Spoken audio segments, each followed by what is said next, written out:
সকাল 8টা থেকে ভোট গণনা শুরু হয়, কিন্তু তার আগে অনেক আগেই ভোর 5টা থেকে কাউন্টিং সেন্টার ঘিরে কার্যত দখলদারির লড়াইয়ে নামতে চলেছে শাসক ও বিরোধী সব শিবির। 1 ইঞ্চিও জমি থাকতে নারাজ কেউই।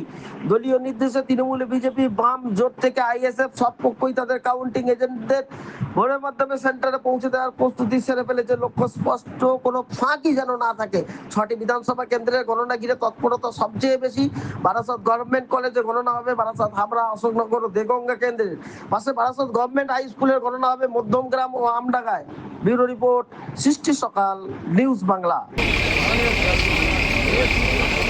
गाड़ी का आप बंद कर